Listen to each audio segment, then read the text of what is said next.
Right now, somewhere in the world, someone is holding a $1 bill.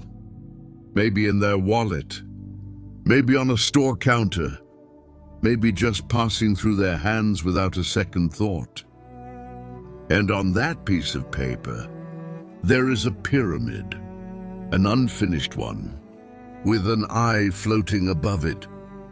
There are Latin phrases that most Americans have never read. There are numbers repeated over and over, in a pattern that is anything but random. You have held this object thousands of times in your life, and almost nobody has ever stopped to ask, what does any of this actually mean? Today, that changes, because once you understand what's hidden on the dollar bill, you will never look at money the same way again. Let's start with the most recognizable symbol. The eye inside a triangle, floating above an unfinished pyramid. Most people call it the Illuminati symbol, and they move on. But the real story is far more interesting than that. The Eye of Providence was not invented by the Freemasons.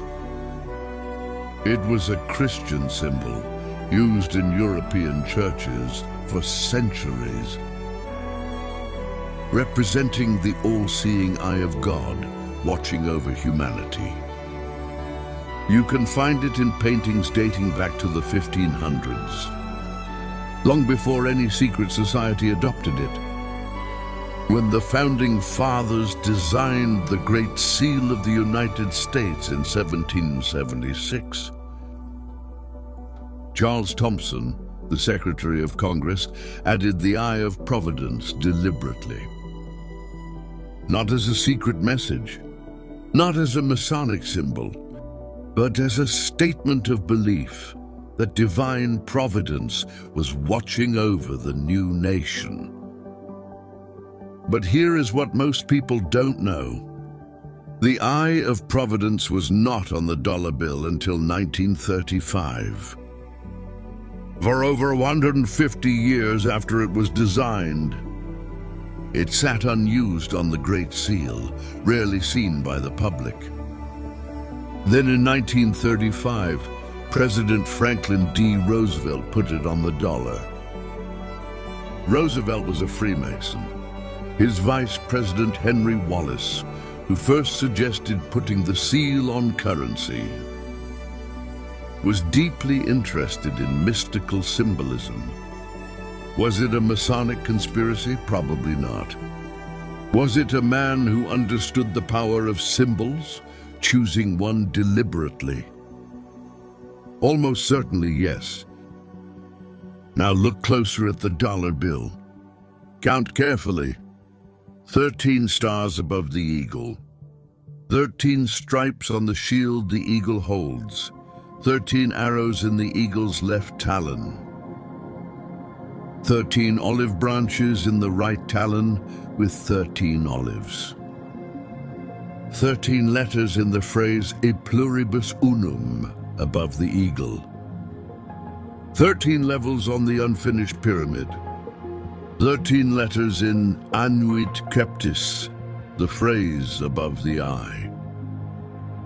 The official explanation, 13 original colonies. And that's true. The 13 was intentional, as a tribute to the original states. But here is what makes historians pause. The colonies stopped being the defining feature of America centuries ago. The country expanded to 50 states. The capital moved, the government changed completely. And yet, 13 remains, embedded in every layer of the dollar's design. As if someone wanted to make absolutely sure that number would never disappear. Whether that means something beyond the colonies is a question each person must answer for themselves. The pyramid on the dollar bill has never been finished. Look closely. The capstone, the very top, is separated from the rest of the structure. Floating, disconnected, hovering above. In Freemasonic tradition, an unfinished pyramid represents a work in progress. A great project not yet complete. The eye above it watching, waiting for the work to be done.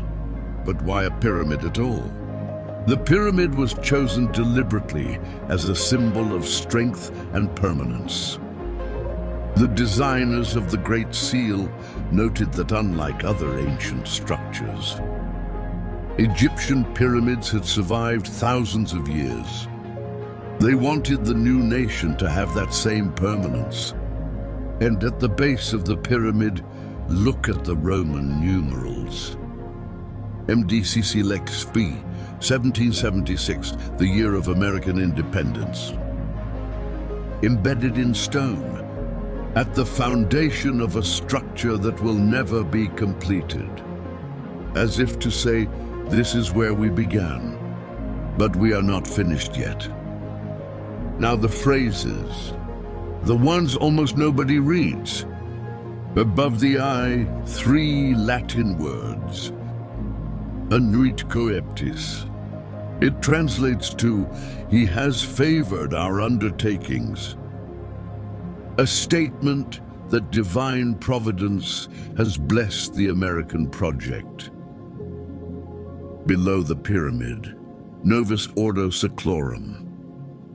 This is the phrase that conspiracy theories love. Most people translate it as New World Order. But that is not accurate. The correct translation is New Order of the Ages. It comes from a poem by the Roman poet Virgil, written in 37 BC, describing the dawn of a new golden age. The founding fathers were deeply educated in classical literature. They chose this phrase not as a declaration of global control, but as a statement that a new era of human history was beginning. Whether you believe that explanation or find it convenient depends entirely on how much you trust the people who put it there. And finally, the phrase most Americans know, in God we trust. What most people don't know is that this phrase was not always on the dollar bill. It was added in 1957, at the height of the Cold War, as a direct counter to the Soviet Union's state atheism. A political statement disguised as a spiritual one, embedded permanently into the currency of a nation. On the right side of the dollar, the eagle, America's national bird, chosen to represent strength, freedom, and independence. But look at what the eagle is holding. In its right talon, an olive branch, symbol of peace. In its left talon, 13 arrows, symbol of war. The eagle's head is turned to the right, toward the olive branch. This was deliberate. The designers wanted to show that America preferred peace, but was always ready for war. And in the eagle's beak, a banner reading, E pluribus unum. Out of many, one. 13 colonies, different cultures, different beliefs, different economies, united into a single nation. It sounds simple, but in 1776, it was a radical idea. That unity could be chosen, not imposed. That many different things could become one, without losing what made them different. Whether America has lived up to that ideal is perhaps the most important question the dollar bill is silently asking. every single day. So what does it all mean? Here is what we know for certain. The people who designed the Great Seal were not ordinary men. They were scholars, philosophers, students of history. Some were Freemasons. They understood that symbols carry meaning across centuries, that a picture on a piece of currency would be seen by more people than any book, any speech, any monument. And they chose every element deliberately. The pyramid that is never finished, because the work of building a nation is never done. The eye that watches, because they believed something greater than themselves was watching. The olive branch and the arrows, because peace must always be chosen, but never taken for granted. The Latin phrases, because they saw themselves as part of a story that began in ancient Rome and was continuing through them. They were sending a message, compressed into a single piece of paper, passed through billions of hands, across centuries. And most people never once stopped to read it. The next time you hold a dollar bill, you are holding a document, written by men who believed they were starting something that had never existed before, who embedded their beliefs, their fears, their hopes into a design so small, most people never notice it. The pyramid says, we are not finished. The eye says, something is watching. The olive branch says, we choose peace when we can. The arrows say, we are ready when we cannot. And the number 13, repeated again and again, says, remember where this began. Every currency in the world carries symbols.